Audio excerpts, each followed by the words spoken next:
Suguru Geto is the best character in Jujutsu Kaisen. Hooray! Now you're probably wondering, why is this? That's like a bold statement to make. And that's what we're going to be delving into today. We're going to be analyzing the morality of Suguru Geto, because this is what I believe makes him the best character in Jujutsu Kaisen, is the writing of him and his evolution of his morality. And that's really what makes him stand out to me versus the other characters of the series.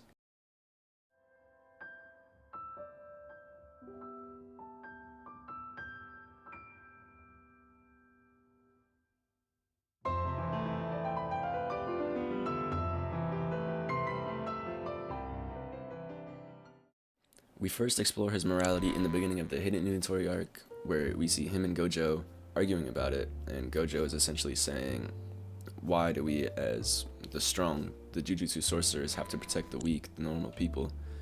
And here he's quickly foiled by Geto, who acts as a figure of the Jujutsu ideal, and he explains it's their duty, their moral obligation as the strong, the Jujutsu sorcerers, to protect those under them, the few, the weak.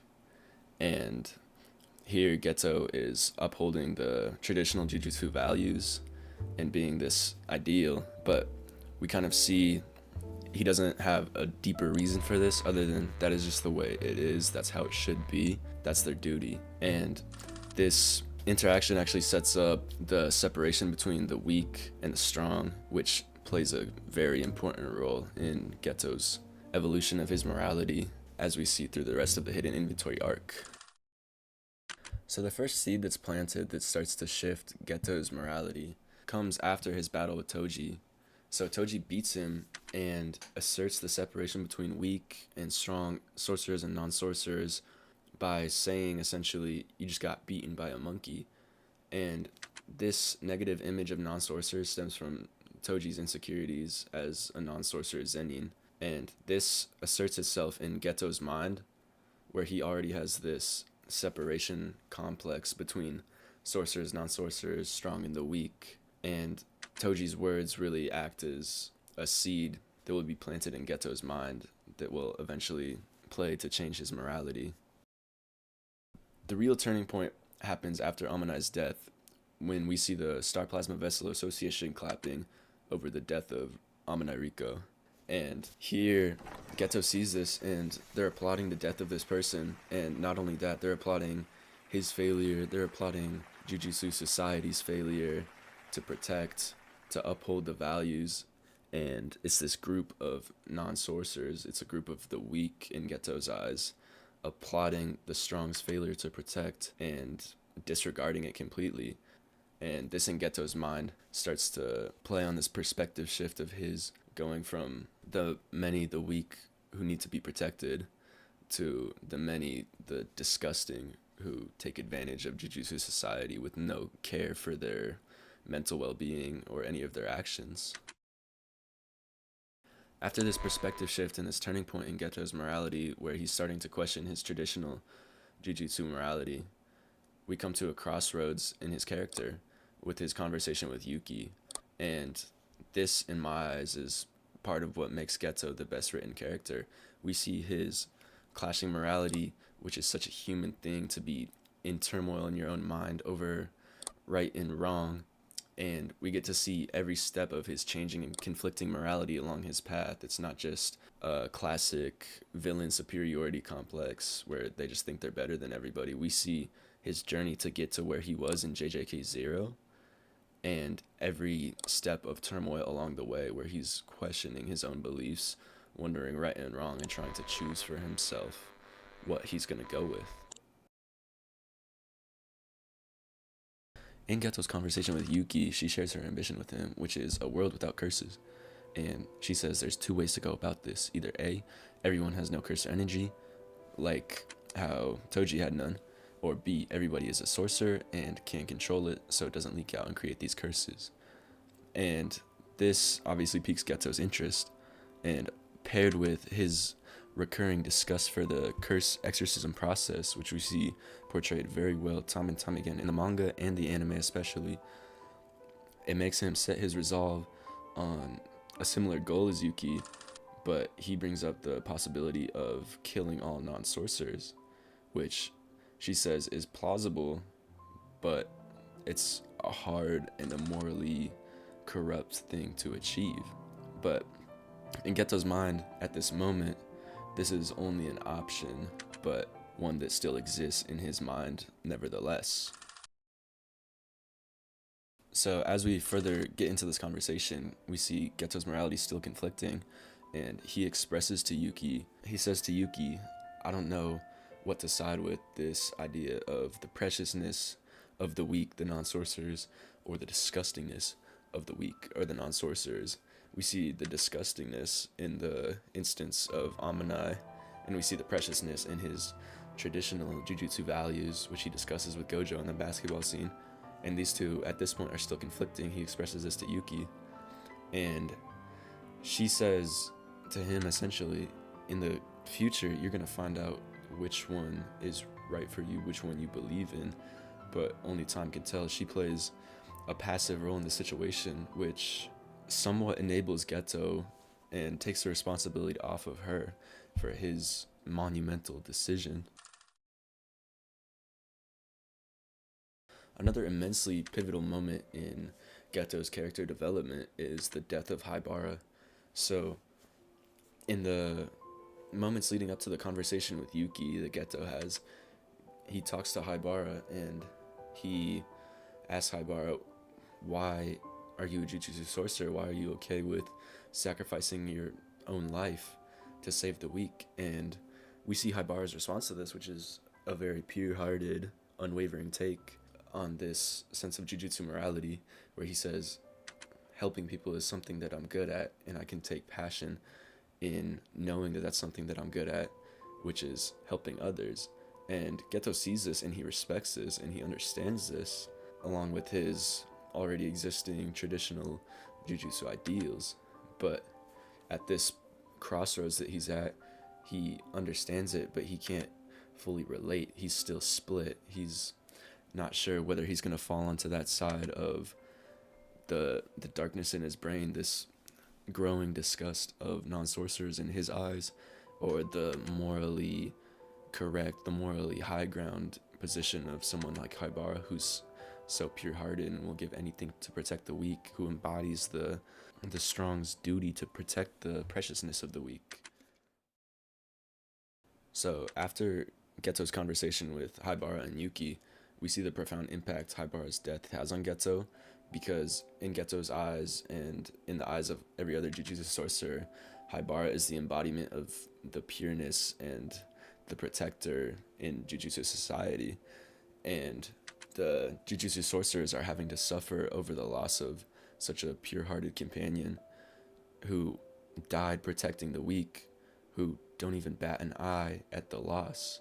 And this internalizes with Geto, because he inside of himself says, why are we the ones who have to suffer and not the weak, when we're the ones protecting the weak?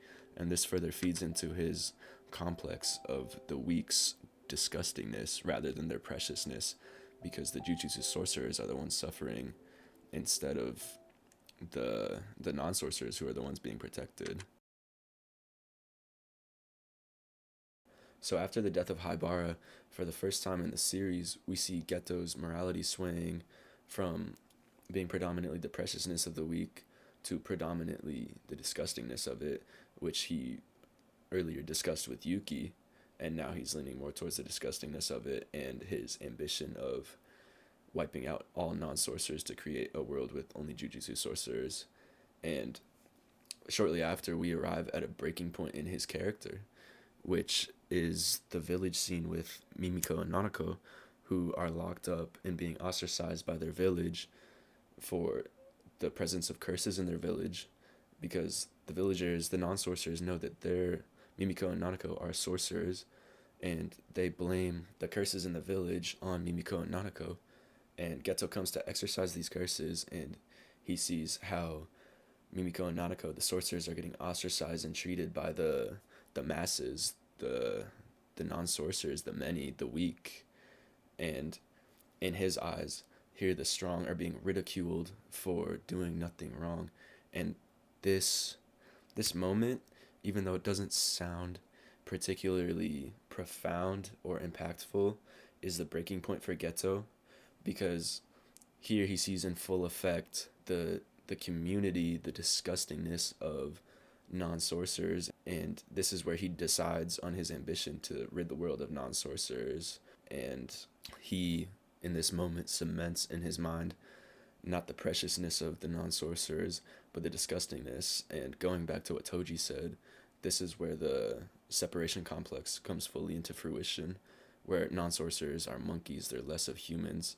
And this dehumanization also is what allows him to get to the point we see him in Jujutsu Kaisen 0, where he is able to go about his ambition of ridding the world of non-sorcerers without any moral responsibility or impact. And after he chooses on this ambition, he sets about killing all the non-sorcerers in the village and fully enacting his plan of ridding the world of non-sorcerers. And we see in his interaction with Gojo that he even killed his own parents, saying that there are no exceptions to his rule. On all non-sorcerers must die to create this pure world without curses, without negative energy. When Gojo confronts Geto about the slaughter of these villagers, Gojo says that Geto's plan is impossible, and Geto admits that it might be a next to impossible task for him. However, this task would not be impossible for Gojo, which angers Gojo because he knows what Geto is saying is true. And this is when we get the moment where Geto says, "Are you the strongest because you're Satoru Gojo? Or are you Satoru Gojo because you're the strongest?" And this sounds kind of ambiguous, but basically what he's saying is Gojo the strongest because of who he is as a person and the decisions that he makes? Or is he who he is as a person and he makes the decisions that he makes because he's the strongest sorcerer? So Geto here is saying if he was as strong as Gojo, that he wouldn't make the same choices. He would be able to enact his plans of ridding the world of non-sorcerers. And this moment really cements the ambition of Geto and his final stance of his new morality, because he's saying that yes, he may not be as strong as Gojo, and he may not be able to easily achieve this goal, and it might be an impossible task, but it's something that he's willing to undertake as his moral obligation.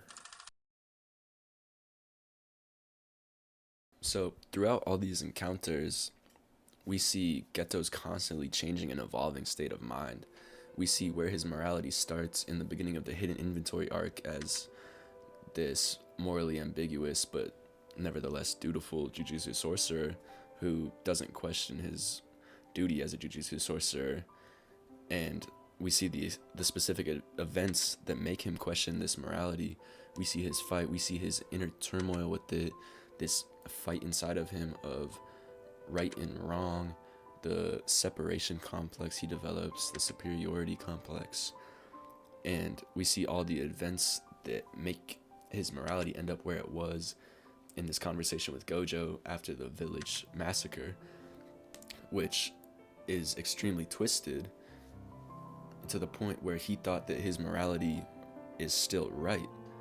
And this is precisely what makes Geto not an ordinary villain or an ordinary character, and that's because the way he reacts to everything is so human.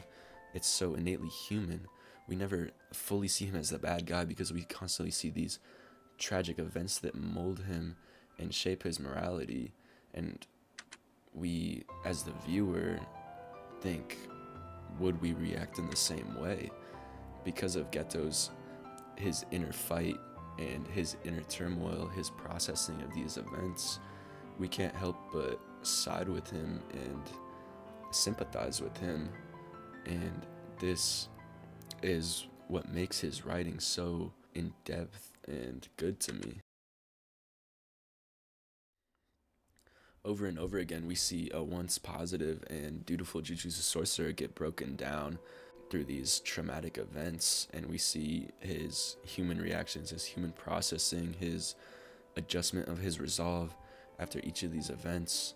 And truly, deep down, I think Geto is a truly kind person, and we see this manifest more traditionally early in Hidden Inventory when he's being empathetic towards Rico and he's explaining his resolve to protect the weak. But I think after he abandons Jujutsu High, he's still kind deep down. However, this manifests in a very twisted way, which presents in a poetic sense, where his kindness manifests as wanting to reform the world into his image where it would be better. And this separation complex of sorcerers and non-sorcerers allows him to enact his kindness in a way that doesn't include non-sorcerers. So this is an innately twisted sense of kindness. However, it's still him enacting his kindness to reform the world, just in a truly ironic and poetic way, which has been built upon these traumatic events where Jujutsu sorcerers are constantly getting trodden upon by non-sorcerers to where he sees them as disgusting and inhuman, and his kindness can only manifest further towards sorcerers in a world where there's no curses, where he doesn't have to suffer.